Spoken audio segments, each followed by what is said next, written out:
Have you ever been through this? Your systems go dark. Ransomware has encrypted everything. Operations, customer data, critical infrastructure. The business is completely stopped. Now the forensics team arrives. They contain the threat, stop the bleeding, isolate the compromised systems. Everyone exhales. Big sigh of relief. Then someone asks a question that should have been asked months ago. Now what? How do we actually get back online? This is where overconfidence meets reality. You're asking, now what, for the very first time and discovering that you have no answer. I've seen organizations freeze at this very moment because they have backups somewhere, right? They may even have disaster recovery plans probably on a shelf, but the actual capability to rebuild a technology stack from a known good state in the right sequence with the right dependencies fast enough to matter, that's what's missing. WWT presents Research. I'm Robb Boyd, and this is Worldwide Technology Presents Research. And this is episode 2 in our series on the Cyber Resilience Maturity Model. In our first episode, Madison Horn and Rob Joyce laid out why traditional security approaches aren't enough anymore. And today, we're getting into the how, the messy, complicated reality of building restoration capability before you're staring at encrypted screens, wondering, where do I start? Angela Brandt is WWT's Director of Global Security Consulting. She works across healthcare, finance, and critical infrastructure, industries where downtime isn't just expensive, it's life-threatening. What she sees is a consistent pattern. Organizations that think they're prepared when they're not. WWT's research found that organizations at level 1 face a high risk of business disruption. A ransomware attack could halt operations entirely. Most organizations with backups assume that they've solved the problem, that they're resilient. But the research reveals that they're still actually at level 2, which is only one step above level 1. It means they still can't recover from targeted cyber attacks due to reliance on traditional disaster recovery and backup methods. Understanding the gap between where you are from a risk posture and where you need or want to be. Depending on who you speak to within an organization, they're going to have different needs around this topic. Businesses are in business to deliver whatever it is they do to their customers and also create value for their shareholders and stakeholders, right? Like they want to grow, they want to continue to provide value. And so risk becomes a conversation that's associated with the ability of that entity to do what they do without interruption or without degradation. That framing changes everything. Cyber resilience isn't a security problem, it's a business continuity problem. That means different people need to be in the conversation. Board members worried about enterprise risk. Security teams focused on threats, of course, and operations teams obsessed with uptime. Most organizations have invested in endpoint protection, firewalls, threat detection. Then ransomware gets through anyway. And they discover that all that spending didn't include a plan for what happens after containment. Depending on who you're talking to, if you're talking to senior leadership, if you're talking to the board, if you're talking to folks at that topmost level, they're looking at risk through a lens of major business risk, enterprise risk. And there is a lot in that area to think about, cybersecurity being a component of the overall risk to an organization at that enterprise level. Angela breaks risk down into 3 options. It's a simple framework that I think helps all of us think through this a bit more clearly. You can accept it for what it is and just live with the fact that there will be consequences if there is a threat that actually leverages that risk and does damage to your business. So there's accepting the risk. There's transferring risk, which is associated often with the idea of insurance, where you're transferring through a financial means some of the risk outcomes. And then there's mitigating risk, which is just reducing it through implementing measures that bring the risk posture down. Think of it like a flat tire. You avoid debris to mitigate the risk, and you carry a spare so that when that threat materializes, you can mitigate the impact. But you can't make those decisions strategically without understanding what you're actually protecting and what happens when it fails. And that understanding can't be a snapshot, can't be a moment in time. It has to be continuous. Understanding how the risk to your organization is changing based on different threat profiles, new threat actors, new capabilities that those threat actors might have available to them now. AI is a great example in the cybersecurity space. Risk has changed because threat actors now have access to a tool that can enable them to move faster, more broadly, develop impacts that were not developed in the past. So the threats have changed, therefore the risk is also changing. And that type of risk analysis and risk posture understanding is a continuous type of work that needs to be taking place. That's the reality. Not annual, not after an incident, continuous.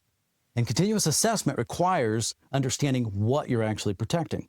Angela approaches this by setting cybersecurity aside entirely and asking, hey, what processes do you need to keep your business alive? You have to start with understanding what's at risk. And we often think about that through the lens of business impact analysis work, where we say, what are your most critical business activities? Set cybersecurity aside for a minute and let's talk about your business. What are the processes or functions in your business that are critical for you to deliver the thing that you do? Let's say you're a hospital. You're in the business of saving lives, and take away the whole hospital and just look at the emergency room as an example. That's not elective things, that's must-have things, right? Lives are at stake here. So in an emergency room scenario, what are the processes that you must have available to you to deliver those life-saving outcomes? What are the technologies that you're relying on to support those processes? And once you have that, you can then say, if these were impacted, what would I do? You're not protecting infrastructure. You're protecting the ability to save lives. In the research, they call this your minimum viable business recovery threshold, or MVBR. Not what would be nice to have back, but what must we restore to keep people alive or to stop the revenue bleeding? That quantification transforms restoration from a technical project into a board-level business imperative. Part of this conversation is not just what is impacted. So that's a business impact analysis, understanding the core processes and the functions and technologies that are necessary. But then we want to take another step that says, what if there's an impact, and how long can you go without this? And those combination of questions within the business, as complex as it all is, when you can distill it down to that type of conversation and those types of points, you can eliminate opinions. Everybody's going to have an opinion, but you can distill it down to the impact that it's going to have in a quantitative way. If we don't have this thing for this amount of time, lives are at risk. Or if we don't have this for this amount of time, we're going to lose X amount of revenue. These things can be quantified. And when you quantify them, you eliminate the opinions.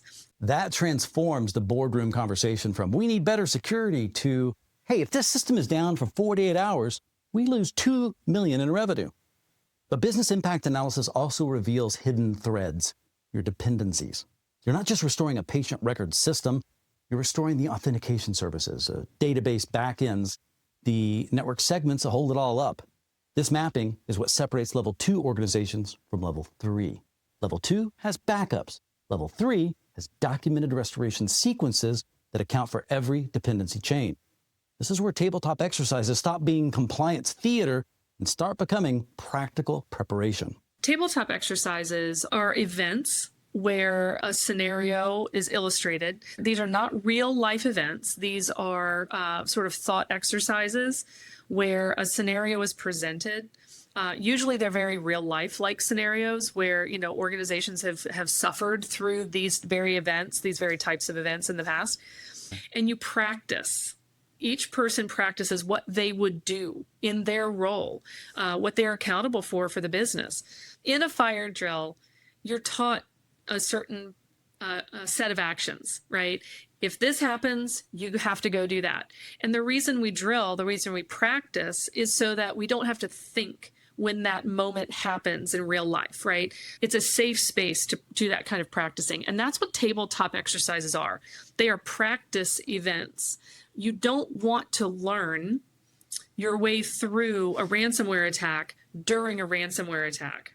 You want to have practiced that. And everybody in your business has a role to play, from marketing to legal to your security folks in your SOC, everybody, to your senior executives who are going to work with PR firms. The research emphasizes that at level 3, dependency mappings aren't just documented, they're evergreen, continuously updated as your environment changes. In a crisis, the technical bottleneck isn't usually the technology, it's the decision-making authority. You have to know who has the backing to make hard calls when the clock is ticking. It's a point, in fact, that Rob Joyce emphasized in our last session. Who decides to shut us down, and will they have my backing at 2 a.m.? Have you talked through the authorities and the responsibilities and the decision levels? Are we going to pay a ransom? Who makes that decision in that call? You can't answer these questions in the middle of a crisis if you haven't practiced them in the daylight. This preparation is a continuous process, a concept Angela correlates to the annual open enrollment period that we in the U.S. here all use for our health insurance. Every year we have open enrollment, and we ask ourselves, do I have enough? What is my risk tolerance? You evaluate on an annual basis, and you make a new set of choices for yourself based on new information. Cybersecurity, exactly the same thing. Risk management, exactly the same thing. But at a business level, what is the health of my business? How much am I willing to pay out of pocket if something goes wrong? That out-of-pocket analogy applies directly to restoration capability. How much are you willing to invest in preparation versus how much are you willing to lose when something goes wrong? Angela frames this as a timeline: prevention, detection, response, and finally restoration, which requires different capabilities entirely. Restoration is what we can do when the worst happens, and having a plan in place that says, okay, I did everything I could to prevent this from happening, and I did everything I could to reduce the impact. It happened anyway. So now what do I do about it? How do I get back in business as fast as possible? How do I get my ER back online as fast as possible? How do I get the trains rolling again as fast as possible? Not just to serve my company and the revenue stream, but to serve my customers that are relying on me. Once the forensic team contains the root cause, you're left with a trust gap. You need fresh technology that you know is uncompromised. So rebuilding identity is the critical first step in that journey. Organizations that recovered understood something like pretty basic from a technical perspective, and that was that identity comes first. And they knew how to rebuild domain controllers, reestablish trust, and bring systems back online in a very, very controlled sequence. Your Active Directory is probably going to be at the core of this because that's where your identity keys are. Identity comes first. That lesson is why research emphasizes a specific level 3 requirement, a tested, air-gapped cyber vault. Worldwide's Clean Room demonstrates this. It's a sterile environment where you can rebuild identity services and validate your data is clean before it touches production. At a certain point, you're going to be left saying, great, the technology is untrustworthy. We can't say with assurance that they were able to actually remove the entire threat. So we need fresh technology that we know is not compromised.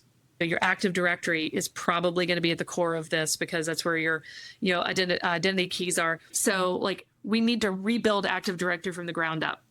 The research emphasizes this explicitly. Strong identity and access management is critical for rapid organizational recovery. Without it, restoring core systems becomes significantly delayed and risk-prone.